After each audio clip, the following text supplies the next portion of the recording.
Hey everybody, this is Romy, the real Romy, and it's just Romy today. That's what's happening here.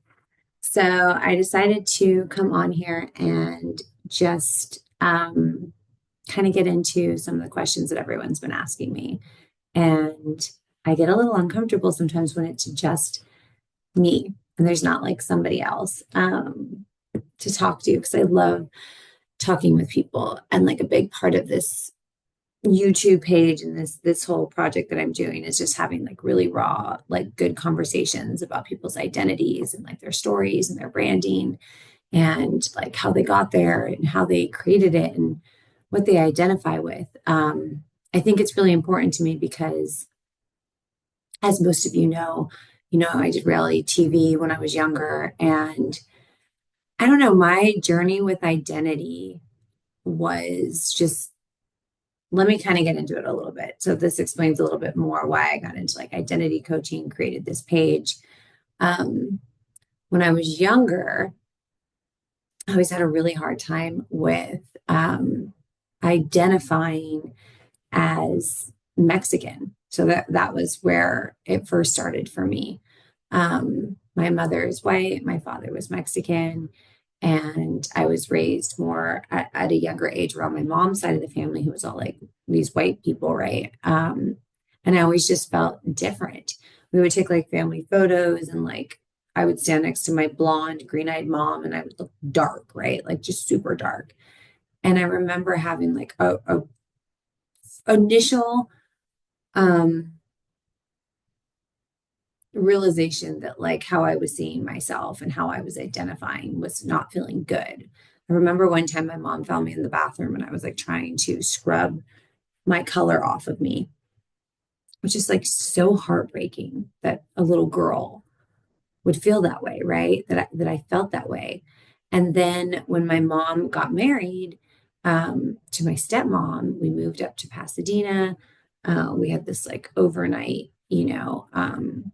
amount of money and success and this world that like I did not come from. And everybody was white, right? Everybody was white, wealthy, and all these things. And I had just come off of like being on welfare and from like Anaheim, California, and I'm like in Pasadena and I'm in Hollywood. And I just remember feeling like an imposter at a very young age. At a very young age, I remember being like, I don't know if I belong here. Like, is this real? Am I pretending? Am I acting this out? Am I stepping into shoes that like I don't really deserve? I don't know. It was like this very first initial, I was 12 years old when that happened. And then I remember also dealing with the struggle of my father, who was Mexican, Native American, third generation. And he had a really hard time with his identity around his being Mexican. Like he really struggled with it. So he really pushed that onto me, like never wanting to teach me Spanish when, he spoke fluent Spanish to his family and to my grandma and everyone, never wanting me to like have much to do with that side of the family when I was younger. And then really wanting my mom to just like, raise us, right? And do that. So it was this weird messaging, right? And so I didn't ever have him really teaching me about my culture or my family or like our blood or anything. I just took on this like life up there. But it was where the identity started to happen was with the financial part of it, like the fact that I was I came into so much like wealth through the marriage. I didn't feel like deserving of that. And then growing up with like all my friends who their families were like so wealthy and so successful, but like that they were their real parents. It wasn't like a step parent. It wasn't like their parents by like married into it. It was like that was their family money. And I remember having such an issue around like, do I deserve, am I fake? Like, am I supposed to be here with these people? Am I pretending? Is this deserving? Am I deserving of this? And so it just started really young for me. Then, the fact that like I was raised with two moms, it was this very like open, um,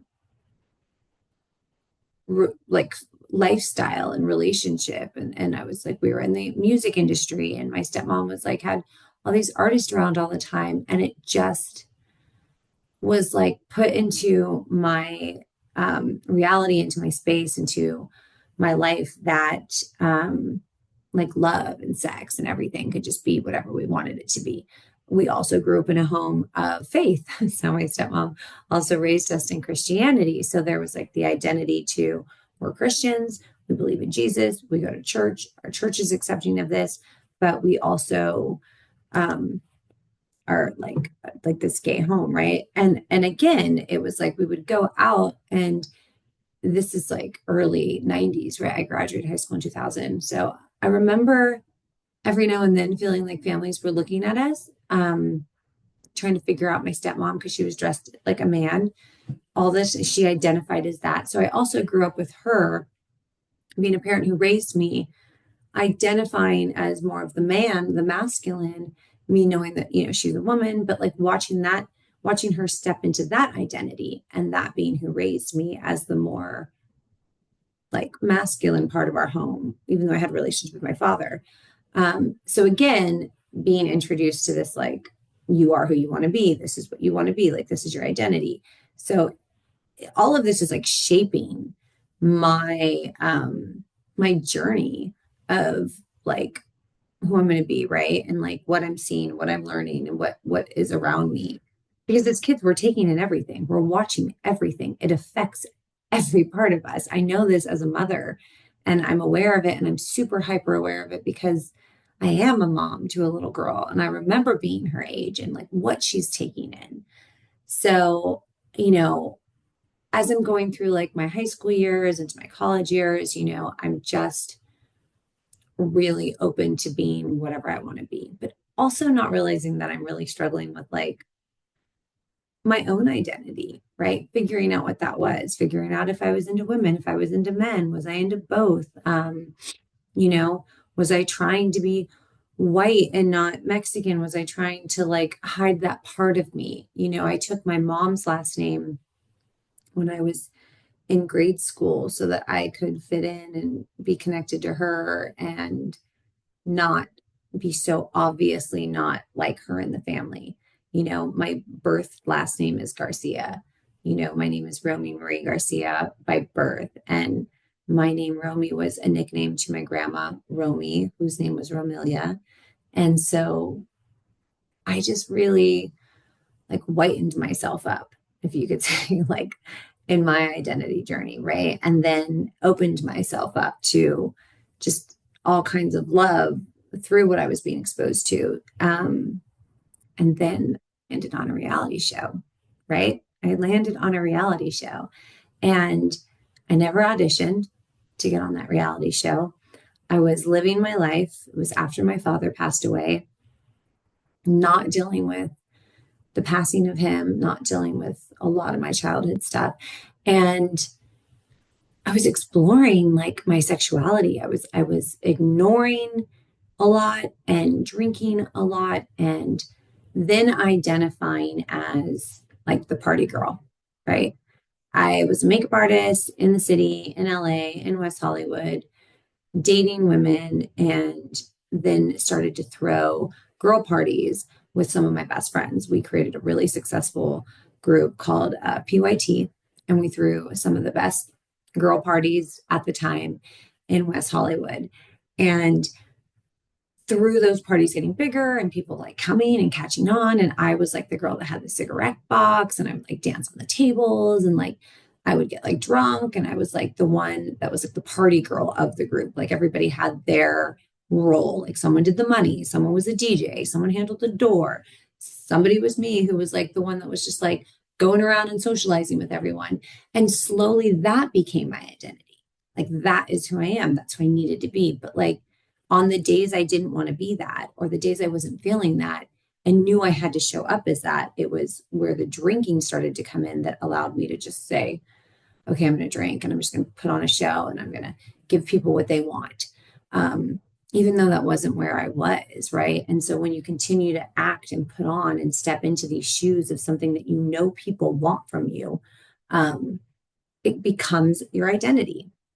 And so that slowly started to happen. And then when the cameras came and the show started recording me and then asked me to be on the show, I became what I knew the show needed and wanted from me, right? I knew what they were looking for. I knew the drama and the chaos and the sex and the partying and the drinking. Like, but that is what they got from me. That's what they wanted. And like, I didn't really have much else really going on other than like I worked a lot, right? And that's always been me. But so I kind of stepped into that. I stepped into creating with the producers, like who I was. And that really fucked with my identity because it didn't give me an honest chance at that age after losing my dad to really figure out who I was and what my relationship with men looked like and what my healing needed to go through with that and how I was raised and my relationships with women. Like, I didn't get this real raw journey. I got a very documented journey that was put out there for so many people to rip apart and judge, right? And it was conflicting and hard and painful. And it's definitely like stunted my growth in my own identity and in my own journey. I became a show. I became an edited performing show that I also participated in. I made it my identity with everybody. And so when it was over, it was like, now who am I? Who am I when like the whole thing is done and I'm back in the world? I'm back to normal job, not filming, not flying all over the world, not, doing all the press and stuff that I was doing. Like, who the fuck am I? I did not know. I did not know. I did not know. And by the grace of God, I got pregnant and met my daughter's dad. And we moved away to Palm Springs. We lived kind of like away from LA, away from the scene. I was able to just kind of escape and not have to like face anyone or like, like I could just kind of figure it out again. And it was healing. And then when I got pregnant with her, it was like this massive journey of now you're a mom. This is your identity. You are this little girl's mom. Like, you are a woman, you are a mother, and like all the things that you want her to love and want to be, you're now going to identify. So it like put me through my journey of like, being a Latina and like being my family, my heritage, looking up our blood, knowing what I'm going to raise her and put into her, knowing what she's going to be. And so much of becoming her mother allowed me to become me. It was like a rebirth of myself. Like, as I'm pregnant, I'm like becoming me. And then when I gave birth to her, I gave birth to her, but I also gave birth to me 100%. Like, we both, when she entered this world because I was able to just fully become this mom, this woman, this like I had a purpose. I had a child who needed me. I had a little girl. I had the human to keep alive and keep me alive and be there for, her dad. And, it was eye-opening to the reality of just like how selfish I had been most of my life. Like, she taught me how to be selfless and she continues to teach me how to be selfless. So then this huge, anyone who knows me, like identity journey around motherhood happened, like clean products, clean eating. That's when my workout journey started, like just to lose the weight. That's how I fell in love with fitness is, I never did before. I had all the eating disorders and all the starving and the, stupid diets that we did growing up. It wasn't until I had her that I started to work out and take care of myself, and really fell in love with running and fell in love with health and fitness and being healthy. And it's been this, I mean, my daughter is 8 now. It's been this incredible journey. But then what they don't tell you is like through your journey of motherhood, and I'm still going to be on it for the rest of my life. So my identity is forever evolving, right? Is that in the middle of it, as they get a little bit older, you go from like the baby stage of taking care of them into like the toddler stage, and then they get a little older, and you're starting to have time to figure out who you are now. So fast forward to like my 40s, right? Which I'm 42 right now. I'm like, oh, I'm not just a mom. I'm also like still like a woman and like I'm still me. I'm still on my own personal journey as a woman, as myself, not just my daughter's mom. So they're kind of separate. So like who am I as a mother and growing and who am I as like a woman? What do I want? What are my dreams? Why did all of that, which it was necessary, stop for a certain amount of time? And then how do I get it all back? And that was when Carla and I started the podcast. I went to coaching school. I then had to prove to myself that I was an intelligent person who could finish a school, who could go through a course, learn things, take tests. I wasn't just this artist, um, this performer. Like I was smart. I could handle doing these things. And I did all of this. Now I'm in nutrition school, really fascinated by health and fitness and incorporating all of that into not just being a mom for my kid, but more like as a woman of self love and for myself. It's important. It's important to me, one that, yes, my daughter sees that I'm somebody who loves myself and takes care of myself and is working hard to be healthy spiritually, mentally, physically, right? That she's witnessing that kind of self-love in the main woman that she is watching, right? That's going to play a part in her identity. Um, but also that I'm doing it for me, that she sees that I'm taking care of me, not just for her, but for me, because I love me, right? I need her to see that. I need her to see that I love me. But I also, more than anything, needed to see that I love me. And that took the last few years of therapy. It took sobriety for me. It took being able to sit with myself completely sober, deal with the pain of my life, feel it. I cry a lot, you know, give up the need to perform unless it's work, right? Which I do. But like in my life, give up the need to perform in my life and show up for like everybody in ways that just don't align with myself. I don't care anymore. And I will say that in your 40s, something happens if you're doing the work where you just stop fucking caring. You just don't care. You don't have the energy to be what people need you to be when it doesn't align with you. So like I'm okay not being fun, even though I think I'm fun. Like I'm okay not being like the party girl or out or drunk or, I'm fine with that. I'm the girl like you'll probably see once a month. We'll go to a movie, maybe we'll go for a run, we'll go to church, like do yoga. I don't know.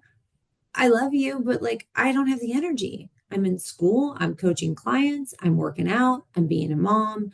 I've got a small little group, and I don't need to be anything more than what I need to be. And it's like this is the season that I'm actually like grinding and working towards all of my dreams, all the things I'm passionate about. And I feel hungry and I feel like it's the beginning of a whole new chapter for me. So my best friend Jen and I were talking like a week ago, and we were like, this feels like 50s, 60s. Like they're going to be so fucking good. But like we're just starting this new chapter. It's not like it's like downhill and it's like over and like, I wish I would have done this and I wish I would have done that. And like, no, it's like just starting. If we change our mind, and I'm really big on like the Joe Dispenza's and the quantum physics, and like if we shift our mind, right, we meditate and we get in this space of like this is our new life, and like that's how it's going to be. It's not over. I would never want to be in my 20s again. I would never want to be in my 30s again. Like this has probably been the best, most like amazing years of my life, and really fucking hard are my 40s. Being able to look at my love life, being able to look at my sexuality and my preferences and why I did things and where I'm at and what I actually want and what I'm looking for in a partner. I don't think I've ever known more than now, um, truthfully, like what I'm looking for. Not what I thought I was looking for or what fit or like what I was supposed to look for, but like what I'm actually looking for with a much more healed version of myself, right? A much more grown up version of myself who finally grew up, right? And isn't stuck in the little girl that's just like I was stuck, you guys. I was like very stuck in a very unhealed little girl for a very long time. So now I'm like, okay, well, this is exciting because I know, you know, but I'm like in a space of, right. So then the podcast, we put a pause on the F at Mother Day podcast, and we're taking a break right now. And I'm really focusing on this YouTube page. And this YouTube page is about talking to people about their stories and connecting with people and inviting them to share their stories, right? Like people want to talk about themselves, they want to share their stories.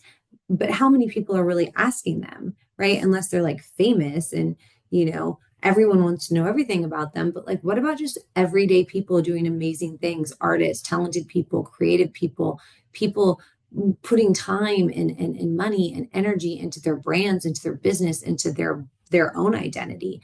I want to stop and say, like, what are you doing? How are you doing this? Talk to me. Talk to me about this, right? How did you get here? What bit of information do you have to like share with somebody else?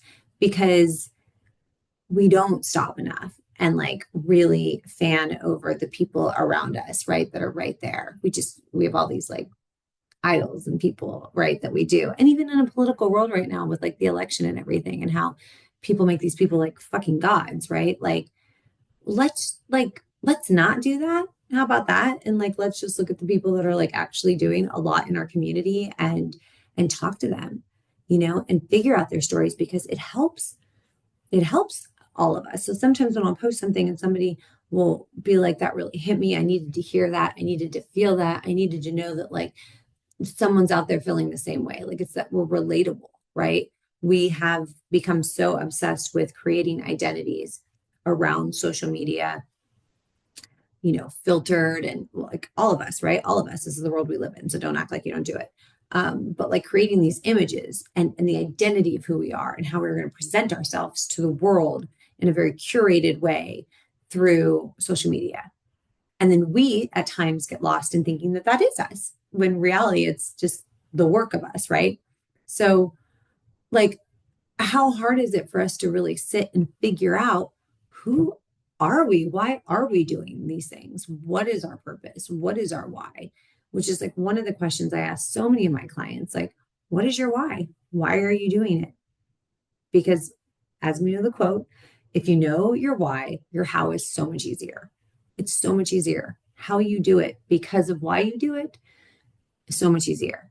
So, what is your why? Why are you doing what you do? Right? Ask yourself that. You know, what are the things that you love about what you identify as? And what are the things you don't love about what you identify as? And do you believe that you can change it, that you can change your identity, that you can be something you want to identify as? So you want to be somebody who works out and is fit and strong and healthy, but you don't identify as that. That's not how you visualize yourself, but you see it and you want it. So how do you become that then?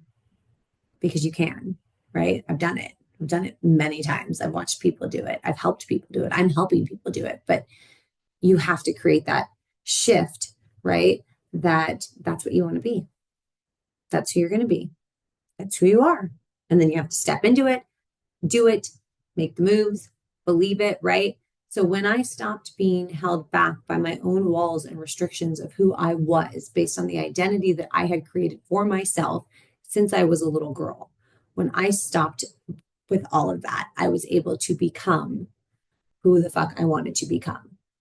And she is smart and she is capable. She is deserving. She is not an imposter, right? She was born into this world to get whatever the fuck she wants. And she's going to work her fucking ass off till she gets it because she fucking deserves it. And she is me. And there was a very long part of my life where I didn't feel any of that, any of that. Hence why I drank so much and allowed other people to create my identity for me. I didn't know what it was. I didn't. And I do now. And so for anyone out there who is struggling with, I don't know who I am and I don't know how to become who I want to be or what I see or how I see this person, like one, I'd love to chat with you. Like go to my website, right? Reach out to me. Let's get on a call. let's start doing some coaching together. Reach out to somebody, right? Even if it's not me, reach out to somebody, but just more than anything, know that you get one life, right? Right now, you're alive right now. And if you're wasting it stuck in trauma and identities that they're holding you back, what are you going to do? Right? What are you going to do to start that business, leave that shitty job, end that marriage, stop lying, right? Stop telling yourself all the restrictions, stop being caged by the rules and identities that like your parents made for you, your family made for you, your work is made for you, your partner is making for you. Stop, stop, just stop and really think about who are you? Who the fuck are you? And if you don't know, when are you ready to know? So that is what I've been really passionate about. And I believe that God put me through all of these incredible journeys and evolutions and personalities and identities so that I could truly sit here one day and go, why? And then go, okay, because I want to help other people, because I'm not afraid. Okay, I'm not afraid to change mine. And I'm not afraid of how people are going to perceive it. I just can't be held back by the fear of what other people think. Because the thing that's hurting me the most is what I think about myself. That's what hurt me more than anything. In all the years where I took public shaming, and I still do, and probably will on this video, you know, that didn't hurt me quite as much as the own negative self-talk in my head holding me back from all the things I wanted to do in this life. And I think about how long it held me back and how I'm starting so much later than most people or some people, but how it's not too late. It's not fucking too late. Like you can totally recreate and do every dream that you want in your 40s, 50s, 60s. It doesn't fucking matter. And I am and I will, but it was me being stuck in an identity that like was not who I was. Now I'm not saying there aren't parts of that person I identified that weren't real. Like, of course there were, but like I needed to break those walls and create who I wanted to be. And that's what I'm doing. And that's when I got really intrigued with interviewing people and talking to them and hearing their stories. I don't have a lot of tolerance or joy from going out and having small talk and being drunk and being around people. So my way of connecting with human beings right now is meeting new friends through social media, using it to bring them on here and hear their stories. And that has been the beautiful way that I've been connecting with people. And that's kind of, I guess, the new world of which could be sad or good, whatever you want to think. You know, yes, there's the going out in public and meeting people authentically and getting to know people. That's like a lost art, right? Because it is. But if we're going to have this social media world, how am I going to use it like in a positive way for myself? And that is to connect with people because I don't have the time or the energy right now to go out. And when I do, I'm just not fulfilled. I just need something deeper. I really do. So that being said, I hope you watch my interviews that I've had on here. I hope you stay tuned for my new ones. Um, I hope that you reach out if you're looking for any help in this with health, fitness, identity, faith, any of it. A space to just kind of vent and explore these kind of questions you might have for yourself. It is a vulnerable space for me to come on here and just openly share like this without anyone around me kind of like presenting it. But I think it's time. I think it's time. I've been told I should do more of that, and I'm going to, so that you guys understand a little bit more about why and how I got into this. And it's just been my journey. So stay tuned, subscribe, leave a comment. Love to talk to you.